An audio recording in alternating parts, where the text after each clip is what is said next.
Welcome to Right on Track, a songwriting podcast. Thanks to Tone for tuning in.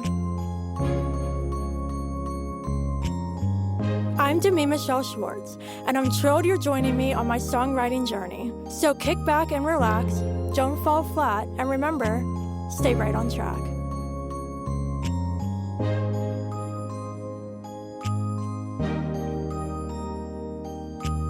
Hey everyone, welcome back to Right on Track. Joining me today is Dylan James. Hey Dylan. Hey, how you doing? I'm fantastic. How are you doing? Yeah, all good, yeah. Awesome. Well, I'm so excited you're joining me today. We have lots to chat about, including your new album. But before we get into everything, can you share with the listeners a little about yourself and how you got started in music? Yeah, so I've always loved music, and I spent months and years listening to my mum and dad listen to lots of 60 records, Bob Dylan, Tina Turner, Beach Boys, The Who, The Stones, The Faces, that sort of kind of music. So it kind of got entrenched to me. And my mum was a big Bob Dylan fan, hence my name Dylan. And I think I just loved that sort of vibe, that raw music. And I grew up in a sort of era of a lot of the indie rock and roll, British rock and roll, and yeah, I just wanted to go and be in a band. I think to begin with, I didn't really play a guitar, just sort of sang and enjoyed, emanating sort of kind of good British rock and roll frontman, really, and that was the start. That's perfect. That's so cool you were named after Bob Dylan. Well, it's not his real name. I think it was more Dylan Thomas as a Welsh poet, which I think he sort of named himself after, if I think the story's correct. But yeah, my dad's actually Robert, so it's Bob as well. So my dad's called Bob and I'm called Dylan. So yeah. That's so great. So, how would you describe how you developed your musical style? Because when I took a listen to the album, there are some different genres mixed in there, and with your influences growing up with your parents, that makes sense. So, how did you go about actually developing the style of music you wanted to perform as an artist? I think as a solo artist, I've been in lots of bands before, but actually a solo artist, I kind of took, I guess, a lot of the stuff which I've been listening to and in bands, and they started off in this particular album a lot of poems, really, and sort of just picking up the guitar, writing three or four chords. It was pretty basic songwriting in terms of that. So I kind of write for the voice, I guess, and the guitar sort of follows where the vocal will go.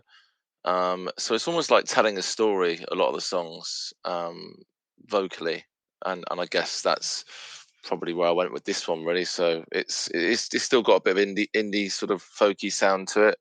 But I wanted the album to actually tell a story, and I think that's probably where I sort of got to with this piece of work. Perfect. Yeah, I really enjoy how you have such a focus on storytelling and your lyrics are also very honest and poetic. And I personally, as well, in my songwriting, I'm very authentic, I'm super honest. And I think that's where the best music happens because when you're writing from a personal experience and you're writing about raw emotions and things that are meaningful to you, that helps you stand out as an artist because you're not trying to be like everybody else. You're writing your authentic self into your music. And so I really like how that's a focus for you, being honest in your music. Yeah, I think if you start writing for like what might be the new trend, what might be what other people want to hear, it doesn't become authentic. It becomes like, you're sort of writing without really letting your heart into the music. And I think like any artist, I'm a bit of a perfectionist, and there's always times you listen to music and think, should I put it out, should I not put it out? And I think this particular work, I was more concerned about, I guess, if I'm being completely honest, being brave to sort of tell the stories as they were when you're in not such a good place or something's happened, and actually to be brave enough to put the lyrics. It's okay playing them in your front room or writing them down on a bit of paper, but to actually get somebody else to listen to the lyrics and you think, wow, okay, so they're pretty on the bone. But once you've done it, it's quite therapeutic to let it sort of go a little bit. And yeah, so yeah, I'm glad that you relate to that, and I'd love to hear some of your music as well. Yeah, it's definitely therapeutic. And, I really agree with the whole point of it taking bravery and this courage to write about such honest things because you're right. Like, if you write to trends and you try to be super commercial and write things that aren't authentic just for the sake of a certain, target audience or what people seem to be wanting or whatever, it's not authentically you. And I think the other thing too with independent artists, especially, I think we have a lot of freedom because looking at your album, especially looking at the different topics you're exploring, some of those topics may not appeal to mainstream and what big labels want. And I think that's why I feel like independent artists, we have such freedom to write about authentic things and raw things and topics that aren't necessarily heard on Top 40 radio all the time. And that's reaching a bigger audience. Yeah, no, I agree. We're in a situation now where, don't get me wrong, it's tough being an independent artist as well because obviously funding and trying to sort of look at how you sort of get your money to sustain a career. But if you can get back in, you get somebody to support you with that journey, being able to have that freedom to write as you wish to write, really, rather than somebody saying, "Well, have you thought about the way that this band's writing or that artist is writing?" And you can get confused, particularly, I guess, for younger artists when they sort of make it quickly and then they're all of a sudden they're owned by a record label, and within the next few months, they're sort of been told to sort of write in a certain way, otherwise they might get dropped. I mean, it's not a great way. I don't believe in that type of.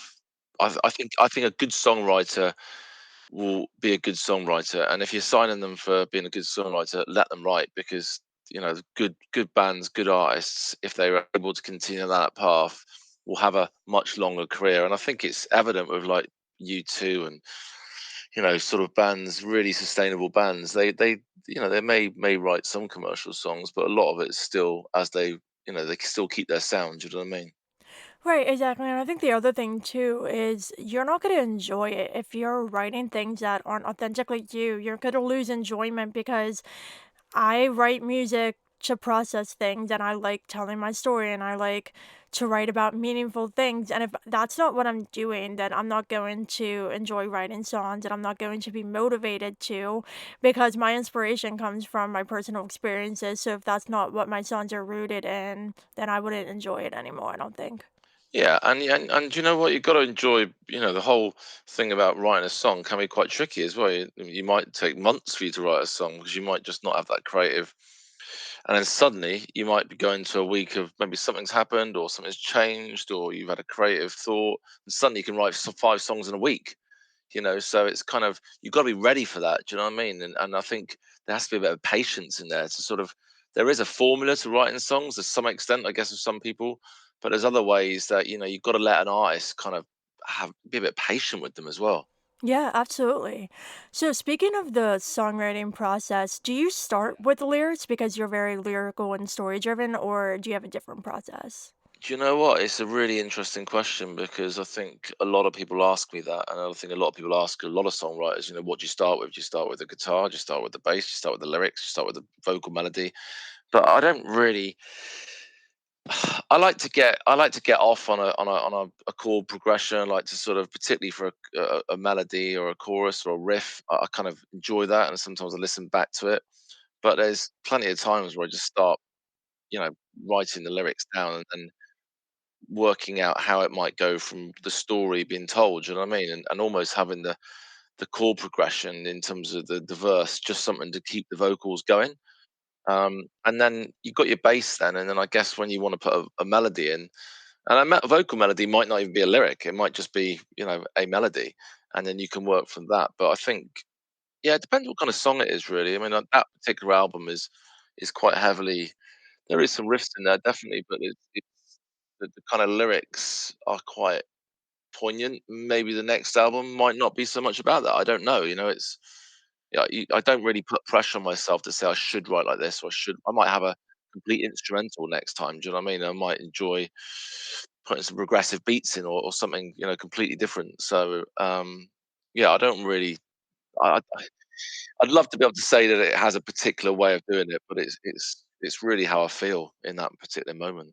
Yeah, no, that's amazing, and I love how you're free with the process and it's not super strict because I feel like that's the best way to approach the songwriting process because if you're super strict with it and only write from a chord progression or only start with lyrics, then you're going to really restrict your ability to write songs if you're inspired by different things. And for me, like, though I typically start with like a concept or some kind of lyrical idea, I definitely have written from a melody before, and I've had a piano accompaniment I wrote one time that ended up turning into a Christmas single. So I've definitely written from different spaces of the songwriting experience before. And two, I really like how you're not really putting pressure on yourself to write about a certain thing or write in a certain way. Because as you move forward and create your next album, because this is your debut, so after this, you're going to be writing a new one, and you're not putting yourself in a box and saying, okay, this is what I did this time, so therefore I need to do that again. So you're allowing yourself to experience this whole process and enjoy this process with this project, but not forcing yourself to follow the same process when you're moving forward in your journey. I think it's kind of I like change. I think some people are scared of change, and I really enjoy it. I enjoy working with different producers, different musicians. Like there was a really good guy, Matt Owens, a good mate of mine, who did the production on this particular album, and it was great when we had to do it in lockdown as well. So we kind of every time a studio came free before it got shut down again through the COVID, then obviously we were sort of jumping in, and then one got cancelled, so we couldn't do the sessions. We never really demoed this album. Really, we literally met on video calls during lockdown, and then dived into the studio and just quickly recorded it. So it was a really strange process of the production. But Matt's a kind of seasoned pro. He's played in bands like the Noah and the Whale, um, and he really helped me with that, and he really pushed to get this out. So I think the next one I'll be a bit more fortunate. I'm in London, so I've met some really other good producers and good musicians which I'm working with now, and it might take a slightly different flavor, but it will still be Dylan James. My melodies, Right. my vocals, and but it might just have a bit more of an edge to it. I don't know. I mean, we're writing some great stuff at the minute. It's a really exciting period. Yeah. Well, I love how you said, like, don't be afraid of change. I think that's really, really important. And I started with pop music, and my debut album was contemporary pop. But my EP that I released last year is multi genre, mostly like country pop. Some songs lean more traditional country, some are more poppy. And so there's a mix of styles on there. And before that, like before I started writing music for that EP, I always thought of myself as a pop artist. But like during COVID, I really fell in love with country music. So I thought, well, just because I established myself as a pop artist, that doesn't mean I can't do country music too. And there are people out there who will criticize that. I've definitely faced criticism for it, and I was told to stick to one genre and blah blah. But I definitely think, as songwriters, it's important to continue to grow and try new things and add new musical flavors into our music if that's what we want to do. If someone is strictly country and that's all they want to do and that's where they feel at home and that's the only genre they feel they resonate with, then that's perfectly fine. But that doesn't mean that those of us who want to explore and change aren't able to. So I definitely think it's really important to do that and just follow your heart wherever that takes you. And the musicians you're working with as well will kind of shape your sound too. And also not being afraid to revert back to a sound you love. Like my new album I'm working on right now is pop again, but there are new genre flavors in it. So I feel like I'm kind of blending my old sound with my new.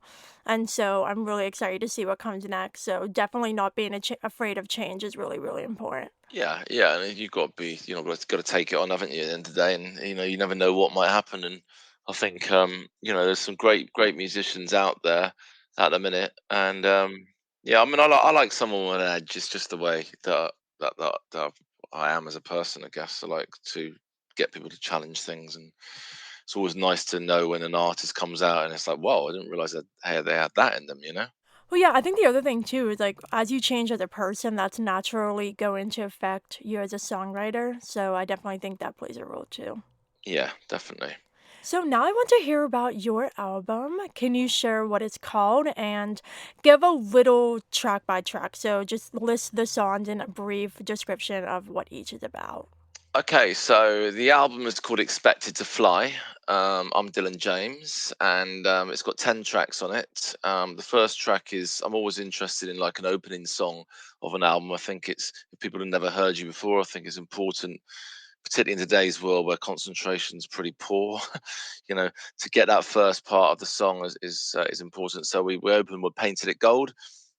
Painted It Gold is a poem really. So it's about someone coming into your life when it's quite black, and literally getting a paintbrush and painting everything beautiful and gold in your life. So the song starts kind of with it being a bit black, and then it opens up to that kind of experience of somebody painting it gold. So yeah, it's a lovely little song, and quite quite poppy, a bit sort of folky Arcade Fire to some extent. It's got a nice little vibe to it. It could be a single, I guess, but we didn't choose to do it. So that's the opening song.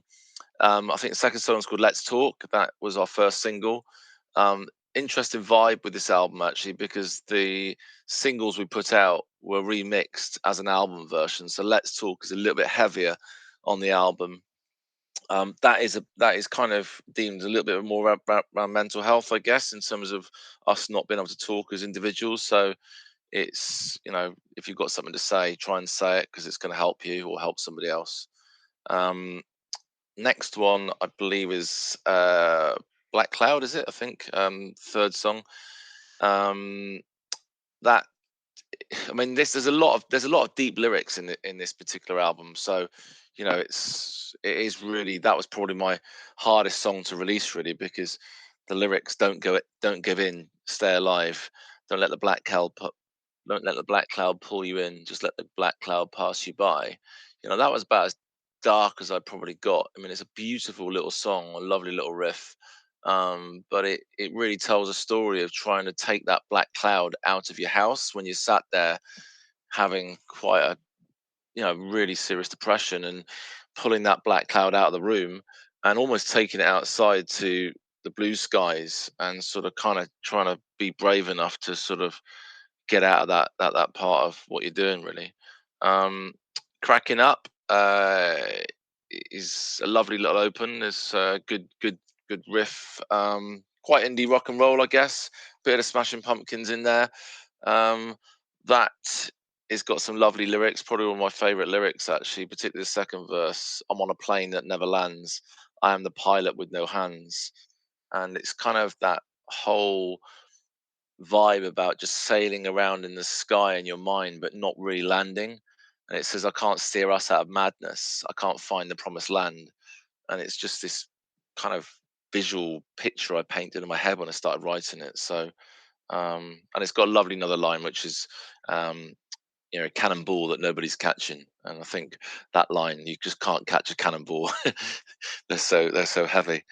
Yeah, the next one is Hide. So Hide is about sort of kind of protecting yourself, I guess, and maybe when you're going through those bad days, you don't want to get out of bed. And the first line is that you just want to wake up and hide and stay in bed for the rest of your life. Um, so I love playing on words, and this is a really brave lyrically sort of piece for me, I think, at Hyde. But I think a lot of people will relate to these type of songs, and it's nice to get feedback as well from people, because a lot of people are buying into the lyrics and understanding it, and I think people can relate to their own journey. And it doesn't, whether it's my journey or someone else's, it's like you're always going to relate lyrics to yourself, I think, if you can relate to them. Um, yeah, and then we've got Boys Yard, which was the second single. So when we talk about writing, I guess, for being commercial, this was probably the most commercial song. I didn't actually think it would be. I didn't really try to make it that way. It was basically about my two little boys playing football in their back garden when we couldn't actually leave the house in lockdown.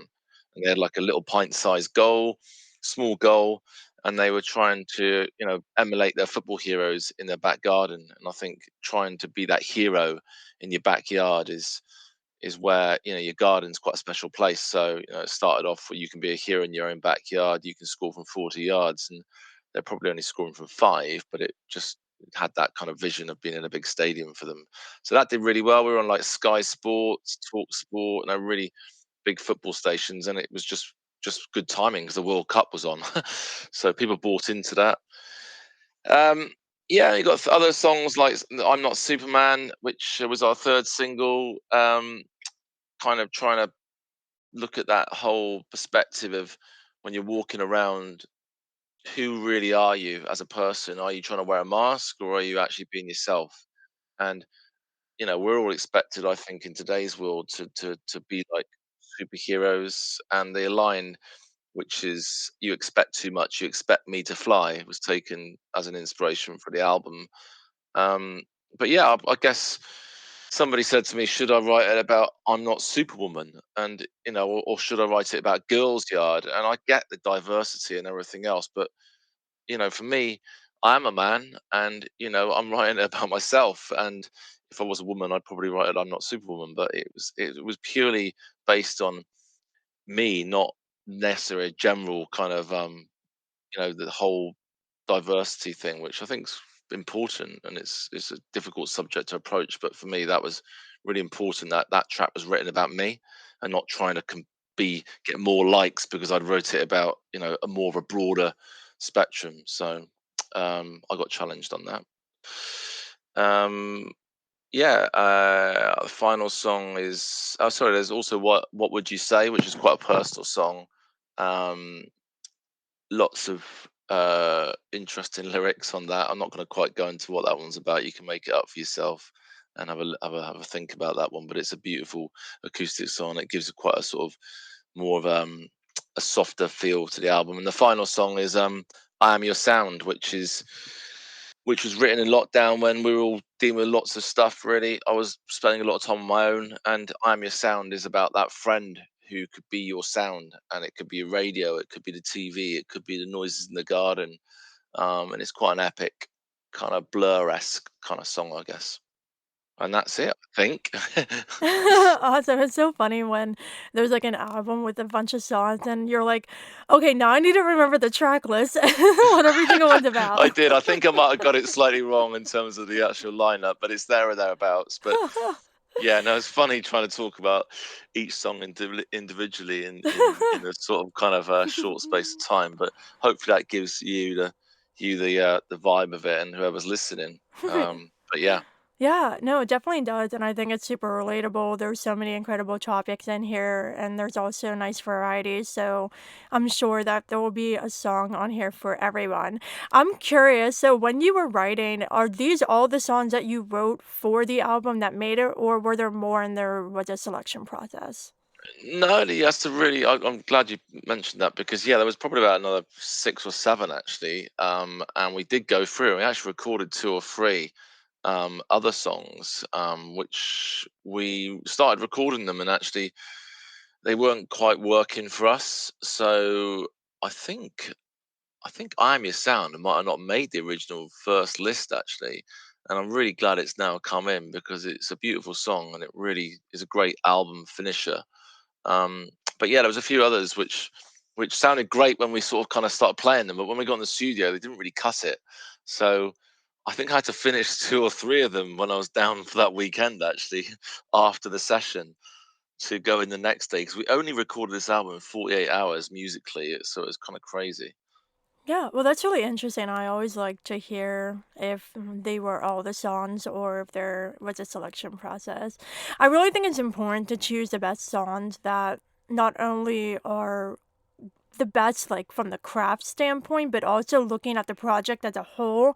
Because I've definitely had experiences where I wrote songs I loved, but then looking at the project as a whole, I thought this song doesn't fit here. And there's nothing wrong with holding on to a song and releasing it as a single or on another project. So I definitely think putting a lot of thought into not only the selection process but also the track list is really important. Yeah, that track list is exactly how I wanted it. Really, to be quite honest, with you.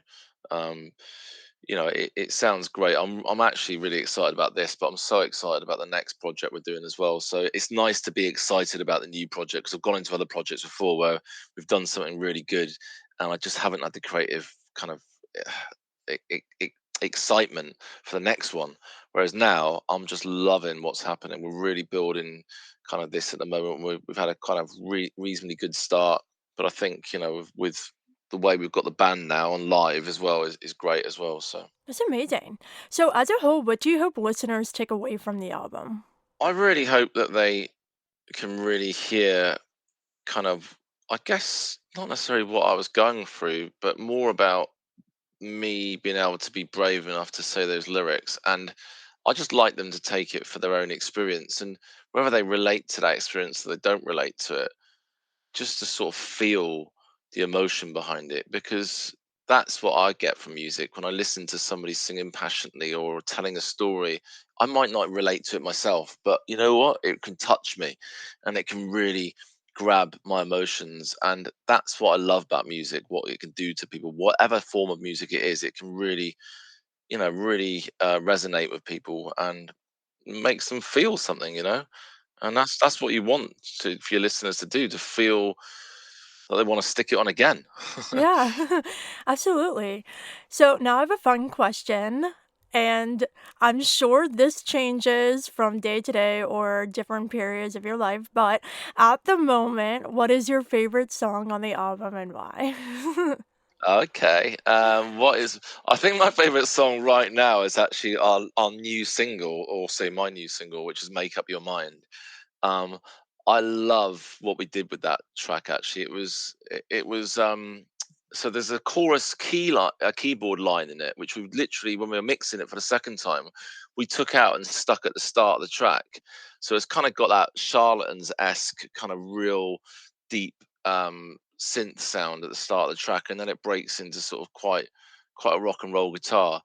But it was, I mean, if you listen to the original version of that, it sounded incredibly Bob Dylan or sort of Tom Petty, and then it sort of turned into a bit of a bit of late '90s indie rock and roll. So it's got a great story, and it's about making up your mind. So it's like, we're all sat in there thinking, you're going to make your mind up some point. Some people take a chance, some people don't take a chance. What happens if you do take the chance? What's the kind of worst that'll happen? And it's got a different energy to the other singles. So I guess that is one of my favorite songs. I love playing that song live as well. Um, but it's a pretty simple one as well. But it's just a good fun listen. Yeah, awesome. Well, congratulations on the album. I hope you Thank you, find Demi. success with it. Oh, you're welcome. So, just to wrap up, what advice do you have for any other songwriters out there? I just think you just got to stay true, as we said before. You got to try to stay true to what you're doing, and I think we're just gonna finish it off how we started, really, because for me, you've got to be authentic. You've got to go and write and be brave about your own writing, your own experiences, your own, be confident in your own musical ability. That you haven't got to be the best guitarist or pianist in the world, but if you can have a melody which relates to your lyrics, just try something. But don't try and write to be somebody else, because you're never going to be as good as the person that wrote the song in the first place. And they normally did that because they were being authentic. So try and write your own music and be brave. Awesome. Well, Dylan, it was lovely having you on the show. Can you please share with everybody where they can find you online and listen to your music? Yeah, so I'm on Spotify. It's just Dylan James. You should be able to see me there. And Instagram is probably the best route, which is Dylan Dylan James LDN. Just follow me on Instagram. Message me. We'll message back. And I'd love you to listen to the album, which is out on the 10th of November. Fabulous. Well, thank you so much again for joining me. Listeners, I hope you enjoyed this episode with Dylan James. And of course, until next time, Stay stay right right on on track. track.